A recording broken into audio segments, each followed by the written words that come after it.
Bonjour, bienvenue sur notre chaîne Light Academy. Et si vous êtes nouveau, n'hésitez pas de cliquer sur la cloche de notification et donc abonnez-vous pour ne rien rater pour nos vidéos à venir. Donc ici, nous parlons d'entrepreneuriat, de finance, d'investissement. Et donc, vous aurez la possibilité effectivement de pouvoir bénéficier des thématiques, des formations gratuites surtout, qui vous permettront donc de prendre la main dans tout ce qui est effectivement thématique qui parlera de finance, d'investissement, d'entrepreneuriat, donc je dirais d'argent. Alors cette vidéo sera tout simplement une vidéo qui parlera de l'utilisation de la plateforme MT4. Et donc pour ceux qui se demandent comment fonctionne cette plateforme où vous venez de créer votre compte de trading auprès d'un broker et vous n'arrivez pas à comprendre cette plateforme, vous trouvez que c'est de la magie, vous trouvez que c'est difficile, c'est tout à fait normal. Mais aujourd'hui, nous avons une bonne nouvelle pour vous.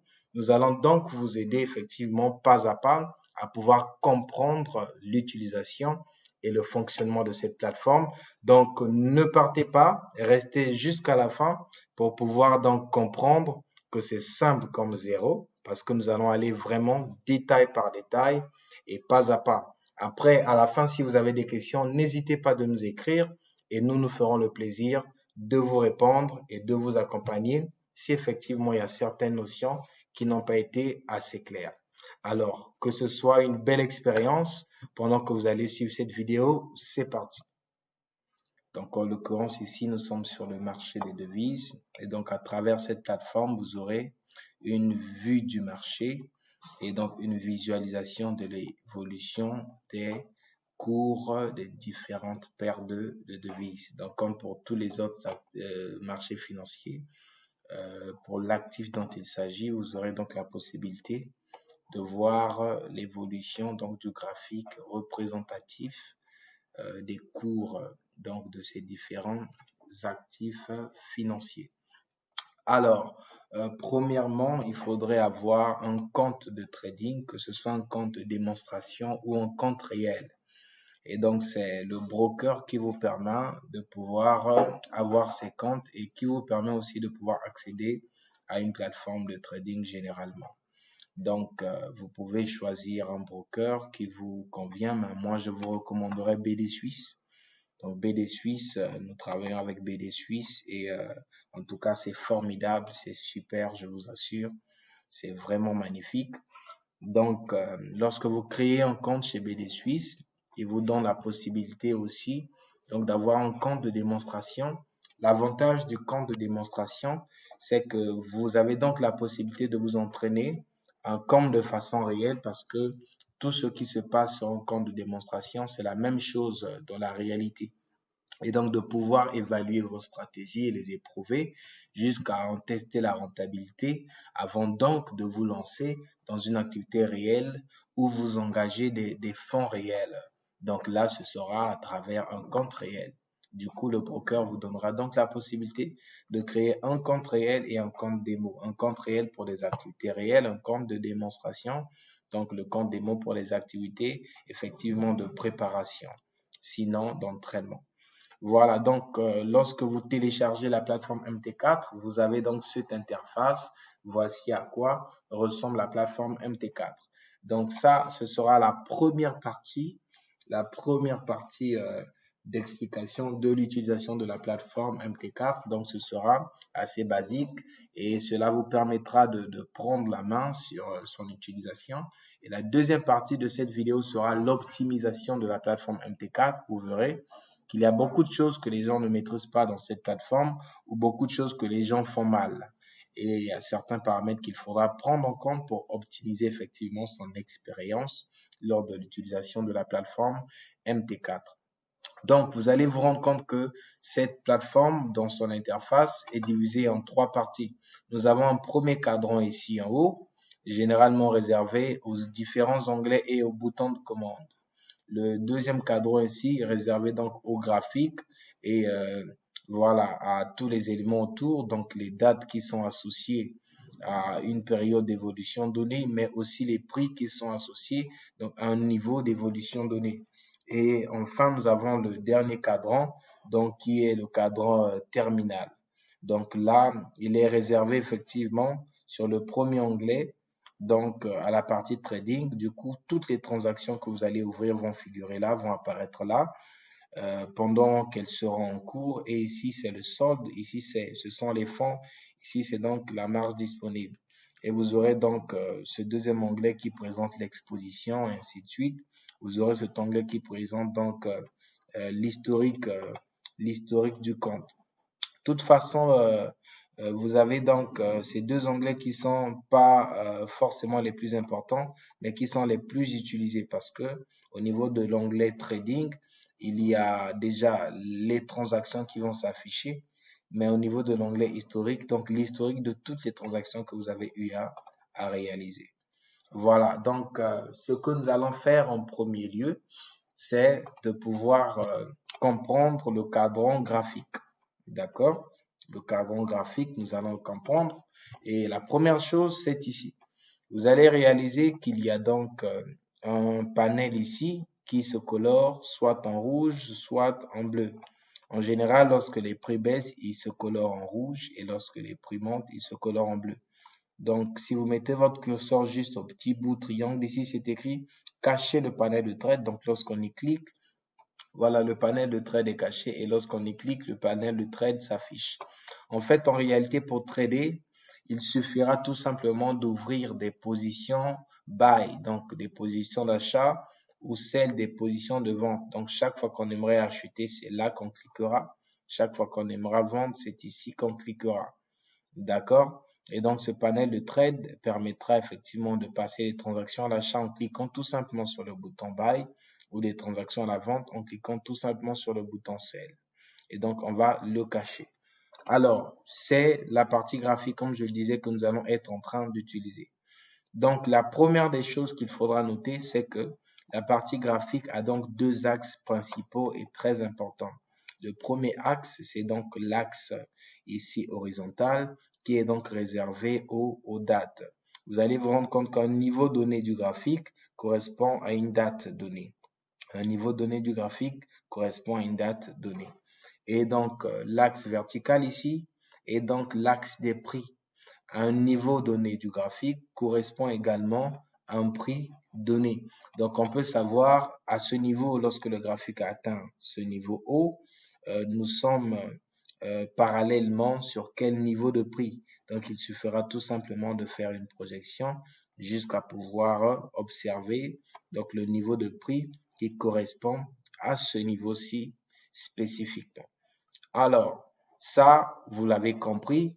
Et donc, ce qui revient ensuite de droit d'explication, c'est forcément tout ce qui se trouve à l'intérieur de cette interface. Donc, vous allez vous rendre compte qu'il y a une courbe, donc un graphique qui évolue et il y a des bâtonnets. Donc, ces bâtonnets, en fait, en réalité, n'est qu'un type de graphique. Il y en a de trois types. Donc, je vais rapidement en parler. Donc, il y a les graphiques en bar chart. Vous allez vous rendre compte que là, ce sont des tiges avec des petits bouts. Donc, c'est un type de graphique. Je ne vais pas agrandir pour que vous ayez un tout petit peu, de façon générale, une idée. Il y a donc le graphique en chandelier japonais. Hein, vous avez la possibilité d'étudier les chandeliers japonais. De toute façon, dans notre e-book, dont le titre est tous les secrets pour gagner sur le Forex, vous avez un chapitre donc qui est réservé vraiment juste à la compréhension, à l'explication des chandeliers japonais. Donc, l'e-book qui coûte à peine 10 dollars.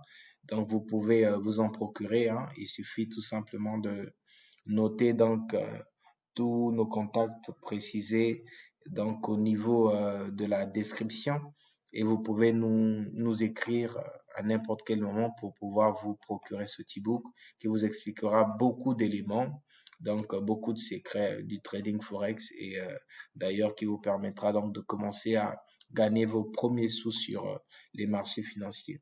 Qu'à cela ne tienne, il y a aussi également des tutos, des vidéos de formation disponibles sur YouTube qui vous enseigneraient donc en détail sur les bougies. Donc, ce n'est pas également mal. Alors, donc, le troisième type de graphique ici sur MT4, c'est le graphique en courbe. Hein, donc, c'est le graphique en courbe qui apparaît. Et voilà. Donc ici, en réalité, il est noir. Voilà pourquoi il n'apparaît pas forcément. Donc, on verra comment certainement d'ici là, donc changer la couleur et vous aurez donc vu le graphique qui apparaît parce que là, lorsque je bloque, vous avez du mal à le voir apparaître parce qu'il a la même couleur que le fond. Mais nous allons arriver au niveau du paramétrage des couleurs. Donc, pour l'instant, on va donc laisser le graphique sous la forme graphique en bougie japonaise. Donc, quand vous mettez le curseur ici, vous allez voir la notification qui apparaît pour vous dire que c'est donc le graphique en bougie japonaise ici, le graphique en bâton. Hein. D'autres parlent du graphique en bar chart. Ici, vous avez donc le graphique en courbe. D'autres vous parleront du graphique en ligne. Voilà. Donc, vous allez vous rendre compte que ça, c'est le graphique. Mais que sont donc les autres éléments qui apparaissent sur ce graphique? Parce que si ça, c'est le graphique et les autres courbes encore, c'est quoi? Les autres courbes, ce sont des indicateurs techniques qui viennent pour pouvoir permettre d'analyser l'évolution du graphique parce qu'en réalité, quand il faut faire du trading sur le Forex, nous chercherons à savoir à quel moment il est possible que les prix soient en train de monter. Donc, pour chercher à acheter un niveau bas et profiter donc de la hausse et réaliser des bénéfices. Ou à quel moment les prix vont être en train de baisser. Donc, pour vendre beaucoup plus haut, profiter donc de la différence, de l'écart effectivement sur la baisse. Parce que les CFD sont les contrats pour la différence. Donc, nous allons capitaliser sur la différence en termes d'évolution, donc sur les amplitudes en réalité. Lorsque le marché monte et que nous avions décidé d'acheter, donc nous allons bénéficier effectivement de l'amplitude d'achat. Et c'est généralement mesuré en pips, même en points également, mais l'unité de mesure la plus utilisée est le pip. Et vous allez le découvrir effectivement dans notre e-book dont je vous ai parlé ou à travers certainement les vidéos à venir que nous allons réaliser pour pouvoir vous expliquer ces éléments dans les détails. Alors, nous allons supprimer les indicateurs parce que pour l'instant, ça ne nous concerne pas. Pour les supprimer, il vous suffit de mettre le curseur sur la ligne correspondante et vous faites un clic droit. Une fenêtre s'ouvre à ce moment-là et vous cliquez sur supprimer l'indicateur. Vous allez vous rendre compte que l'indicateur en vert a été supprimé. Puis autour de l'indicateur en rouge, donc un clic droit, supprimé, il a été supprimé. Puis autour de ce dernier, clic droit, supprimé, ils ont été supprimés. Donc le graphique est maintenant tout seul et vous allez remarquer qu'il y a des cadrans ici. Alors les cadrans ici s'appellent la grille. Il y a deux manières de supprimer la grille. La première, c'est de faire un clic droit et donc de venir ici, là où c'est écrit grille. Donc, cliquez sur grille et la grille est supprimée. La deuxième, vous allez vous rendre compte qu'il y a un raccourci ici. On dit que pour donc faire apparaître ou faire disparaître la grille, il suffit de faire CTRL-G. Donc, soit on clique ici, la grille réapparaît, soit on fait les raccourcis. Alors, je vais faire disparaître en appuyant sur CTRL puis G. La grille disparaît. Je fais réapparaître en appuyant sur CTRL ou G. La grille réapparaît. Mais aussi, vous avez donc, voilà, vous avez donc en réalité une autre façon aussi de faire apparaître la grille, c'est de faire donc un clic droit, venir, une fenêtre s'ouvre, et donc un clic droit, n'est-ce pas, sur l'espace réservé au graphique, vous faites un clic droit, une fenêtre s'ouvre, vous venez sur propriété, et là il y a deux onglets, il y a l'onglet couleur, puis l'onglet général. Vous venez sur l'onglet général, et où c'est écrit montrer la grille, vous y cliquez, et OK, la grille disparaît. Donc là, vous avez vu, il y a deux possibilités classiques, mais il y a aussi le raccourci avec CTRL-G. Alors, moi, je préfère vraiment, et je vous le recommande aussi, d'utiliser un graphique sans grille. Il est beaucoup plus lisible, il y a beaucoup plus de visibilité en matière d'évolution, en matière d'observation, en matière d'analyse, en matière de niveau, ainsi de suite, et ainsi de suite. On peut citer donc des avantages à ne pas en finir.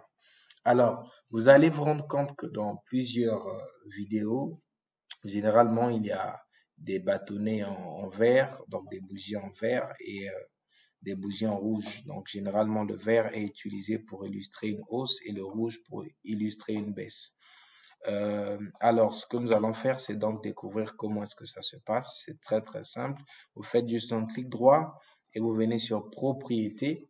Donc, vous allez sur l'onglet couleur et on passe donc au paramétrage. On va commencer par paramétrer donc l'arrière-plan. L'arrière-plan, c'est tout ce qui est en noir. Donc, derrière effectivement ce graphique, il est là. Donc, en cliquant sur arrière-plan, vous pouvez choisir l'arrière-plan qui vous convient. En prenant par exemple l'arrière-plan blanc et je clique sur OK, vous allez vous rendre compte que l'arrière-plan est désormais en blanc. Donc, nous allons garder l'arrière-plan en blanc comme ça et on va continuer le paramétrage. Donc là, j'ai ouvert une position, par erreur, une position nord différée en bas et limite. Donc, nous ne sommes pas encore sur ça. Il y aura certainement des vidéos sur ça, en tout cas certainement. Sinon, dans l'ebook, tout cela est bien expliqué, les ordres différés, comment ça fonctionne et tout. Alors, donc, on fait un clic droit, on vient sur propriété. L'arrière-plan, on le laisse en blanc. D'accord? Et le texte, il peut rester comme ça pour l'instant. On n'est pas encore là. Il ne s'agit pas d'utiliser ce texte pour voir comment fonctionne. Alors, la grille, pour l'instant, elle est en blanc. Donc, si la grille est en couleur blanche, ça signifie que quand vous faites CTRL-G, la grille apparaît, mais vous ne voyez pas la grille. Et CTRL-G, la grille disparaît, mais vous ne la voyez pas parce que la grille a une couleur confondue donc à l'arrière-plan. Du coup, on va faire un clic droit et on va mettre la grille, par exemple, en gris. D'accord? Et vous allez voir que lorsque nous allons faire CTRL-G, la grille va apparaître. Et lorsque nous allons faire CTRL-G, la grille va disparaître.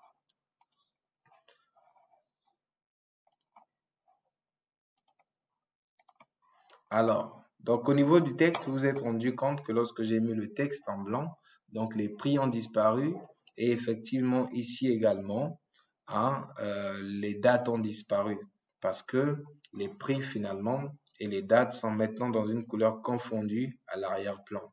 Et donc, vous ne pouvez pas les voir apparaître. Pour cela, il faudra mettre certainement en gris. Et donc, pour pouvoir les voir apparaître à cause de la couleur que nous avons choisie pour l'arrière-plan. Alors, on va continuer donc le paramétrage des couleurs. Voilà, les barres haussières et les barres baissières. Donc, les barres sont tous ces éléments qui sont autour. Nous avons ces barres et le contour. Alors, généralement, comme je vous l'ai dit, les barres, moi, je préfère que ce soit en noir. Je préfère que les deux barres soient en noir, que les barres soient homogènes. Maintenant, c'est au niveau donc de la bougie haussière et la bougie baissière. Ça, c'est l'intérieur même. Vous voyez, c'est l'intérieur. Ce sont les couleurs que nous allons choisir. Donc, le vert pour la bougie haussière et la bougie baissière, le rouge. Donc, les verts les hausses vont être représentées par des bougies de couleur verte et les baisses par des bougies de couleur rouge. Donc, vous voyez les deux boutons qui sont ici. Ça, c'est pour le zoom supérieur. Ça, c'est pour le zoom inférieur. Ne vous inquiétez pas, vous allez comprendre comment fonctionnent tous ces bougies, tous ces éléments. Pour l'instant, nous sommes juste sur l'utilisation de la plateforme. Comment est-ce qu'elle fonctionne? Donc, on continue le paramétrage des couleurs. Vous avez ensuite la ligne. Donc, la ligne, c'est celle-là, en fait, qui s'affiche là. D'accord? Donc, nous pouvons choisir de changer sa couleur. Maintenant, ce qu'il faudra noter, c'est que la ligne va généralement de pair avec la grille, cette ligne qui s'affiche là. D'accord? Donc, si nous mettons la grille en vert, vous allez vous rendre compte qu'ici, cette ligne aussi passe donc du gris au vert. Et donc, nous allons laisser effectivement la grille ici en gris. Voilà. Je disais, je vais laisser la grille en gris. Elle revient donc en gris. Donc, on poursuit.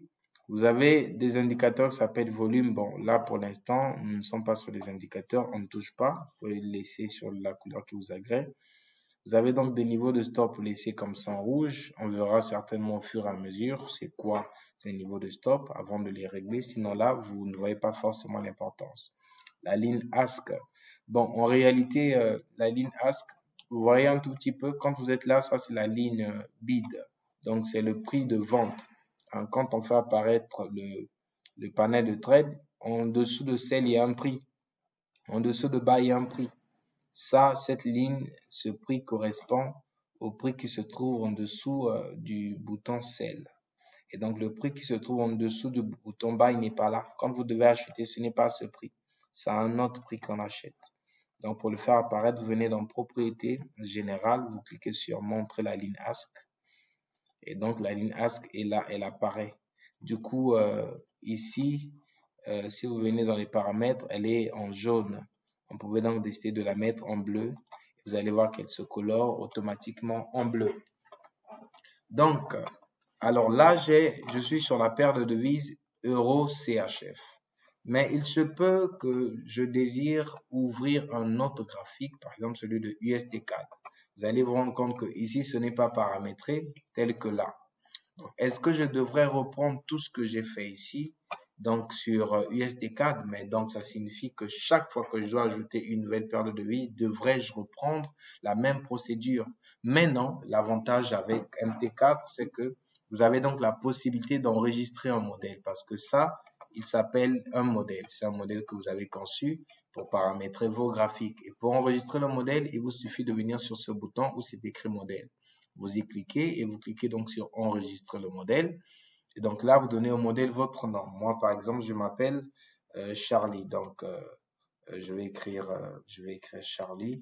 Et qu'est-ce que je vais encore mettre? Je vais mettre Charlie formation utilisation MT4. Voilà, on va laisser ça comme ça. Et donc, OK. Alors, où est-ce que vous le verrez apparaître? Il apparaît tout simplement au niveau des modèles. Maintenant, cette fois-ci, dans la liste. Donc, vous avez là Charlie formation utilisation MT4. Nous venons là. Donc, au niveau de la paire de devises USD4, il suffit juste de charger ce modèle en cliquant toujours sur le bouton modèle, puis sur le modèle correspondant et automatiquement, il s'intègre. Donc, ces deux boutons sont très importants. Celui-là, il permet donc de pouvoir déplacer le graphique, donc avoir une vue beaucoup plus généralisée ou avoir une vue beaucoup plus éloignée. Alors ici, ce bouton, rassurez-vous qu'il soit généralement toujours coché, parce que lorsqu'il n'est pas coché, si vous ramenez le graphique par l'arrière, il va toujours revenir généralement à l'avant. Vous voyez, je peux faire ceci, je peux faire cela, j'ai ramené le graphique ici, il revient encore finalement en avant. Donc pour pouvoir le ramener vraiment en arrière, je dois décocher ce bouton pour faire mes déplacements sans que finalement je ne sois obligé de revenir un peu plus devant. Donc ces boutons, c'est pour zoomer et dézoomer le graphique. Donc lorsque vous êtes au zoom supérieur et final, vous ne pourrez plus zoomer en agrandissant et vous pouvez donc dézoomer en réduisant effectivement jusqu'à ce que vous arrivez au dézoom final et donc le tout est bloqué. Voilà, on va zoomer de sorte à pouvoir voir nos bâtonnets et distinguer les couleurs. Voilà, donc c'est cela. Ici, c'est un bouton sur l'observation du marché. Donc, vous voyez ici apparaître toutes vos paires de devises. Hein, en tout cas, tous les actifs que vous avez demandé ici de faire apparaître. Donc, de montrer, ils apparaîtront ici. Et une autre chose, c'est que ici, vous avez des outils de tracé. Donc là, vous avez une barre verticale. Donc, à un certain niveau de votre graphique, bah, la barre, elle est en blanc ici. Donc, je vais changer sa couleur pour que vous puissiez la voir. Je vais mettre en bleu. Donc, vous avez vu, la barre, elle est là. Elle apparaît là. Je viens de la mettre. Donc, je vais supprimer juste pour que vous voyez. Je prends la barre verticale. Je mets ici parce que je veux, par exemple, voir à ce niveau du graphique correspond à quelle date exactement. Donc, ici, nous sommes le 10 janvier 2024 à 8 heures pile à ce niveau du graphique. Donc, la paire de devises USD-CAD le 10 janvier 2024 à 8 heures pile. Voici un tout petit peu à quoi ressembler sans mouvement. Et donc, vous allez vous rendre compte que les lignes de tracé verticales vont nous permettre de pouvoir voir un certain niveau de graphique. Cela correspond à quelle date. Et donc, on peut supprimer. Pour supprimer, rassurez-vous d'abord de double-cliquer et qu'il y ait des bouts de part et d'autre. Ensuite, vous faites un clic droit et vous supprimez. D'accord? Sinon, une autre méthode également, si vous avez mis la ligne de tracé, vous double-cliquez et vous cliquez sur le bouton supprimer de votre clavier. Et donc, la ligne de tracé horizontale nous permettra à ce moment-là de pouvoir voir un certain niveau. Cela correspond à quel niveau de prix? Ici, par exemple, on voit que ce niveau-là correspond à 1,34432, donc de la valeur de la paire de devises USD-CAD. Et enfin, vous avez donc une ligne de tracé oblique également, d'accord, qui vous permet de pouvoir joindre certains niveaux. Donc, vous pouvez joindre par exemple ces deux niveaux avec la ligne de tracé oblique. Maintenant, ce qui se passe, c'est qu'en réalité, à l'origine, cette ligne de tracé, Voici comment est-ce qu'elle se présente. Elle a donc un côté qui est fini et un autre côté qui est infini. Donc, je vais la supprimer. Je vais supprimer la ligne de tracé également horizontale. Je reprends la ligne de tracé oblique. Je la mets ici. Vous allez vous rendre compte donc que ce côté est infini. D'accord? Pour double-cliquer, au niveau donc du petit bout qui apparaît au milieu, vous pouvez déplacer de façon parallèle. Au niveau donc du bout ici à gauche, vous pouvez rétrécir, vous pouvez élargir, vous pouvez donc roter. Au niveau du bout à droite ici, vous pouvez donc déplacer en laissant maintenir au côté gauche. Et finalement, le côté infini n'est pas quelque chose qui vous permet de l'ajuster. Et donc, pour régler ceci et d'avoir donc une ligne oblique ajustable, il vous suffit de vous rassurer que vous avez double-cliqué et que ces petits points apparaissent. Vous restez sur la ligne, vous faites un clic droit, propriété, et donc vous avez trois onglets. Quand la fenêtre s'ouvre, général, paramètres, visualisation, venez sur l'onglet paramètres. Et donc vous décochez où c'est écrit rayon. Un peu, vous faites OK. Et donc là, il s'est réduit et vous pouvez le délimiter au rayon qui vous convient le mieux. Donc voilà, vous pouvez cliquer sur ce bouton texte et vous cliquez n'importe où. Donc pour pouvoir écrire du texte sur le graphique, par exemple, ici on va écrire je deviendrai, d'accord, un trader rentable. Donc je vous le souhaite d'ailleurs. Et vous cliquez sur OK. Ici, vous pouvez régler la police, la taille de police, la couleur du texte. On va mettre en noir et vous mettez OK. Et voici, vous pouvez double-cliquer. Lorsque le cadran apparaît, vous pouvez donc déplacer votre texte là où vous voulez. D'accord? Donc ici, on va écrire en même temps Light Academy.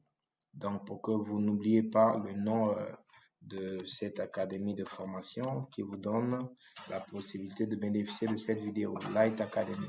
Voilà, c'est là. Donc, c'est un tout petit peu ça. C'est vrai qu'il y a beaucoup d'autres boutons, mais nous n'allons pas les voir. Nous n'allons pas les voir dans cette première partie de la vidéo. Nous allons nous limiter ici parce qu'il y a encore des choses qui ne sont pas assez claires que vous devrez découvrir. Parce qu'en téléchargeant pour la première fois la plateforme MT4, il y a ces bâtonnets, ces bougies qu'il faut comprendre, leur fonctionnement. Ces différents boutons sont les time frames.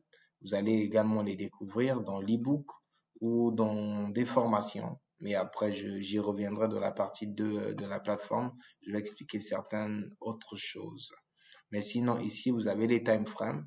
Donc, vous pouvez voir l'évolution du marché toutes les minutes, hein, toutes les 5 minutes, toutes les 15 minutes, toutes les 30 minutes, toutes les heures, toutes les 4 heures, tous les jours, toutes les semaines et tous les mois. Et donc, pour chaque time frame, vous avez une configuration donnée du marché. Et donc, les bâtonnets ici représentent un mois. Chaque bâtonnet représente une période de mois. Lorsque vous êtes par exemple sur le time frame MN, donc une évolution mensuelle. Voilà, cette vidéo prend fin ici et j'espère que vous avez commencé à comprendre les premières notions nécessaires pour prendre la main sur l'utilisation de la plateforme MT4. Nous aurons donc une partie 2 qui sera toujours dédiée à l'explication et l'utilisation donc de l'utilisation de la plateforme MT4. Donc n'hésitez pas de vous abonner, de liker la vidéo et de revenir d'activer de toute façon la cloche de notification pour être notifié donc des prochaines vidéos. Et on se dit à très bientôt. Sinon, en passant, plein succès donc sur les marchés financiers. Merci.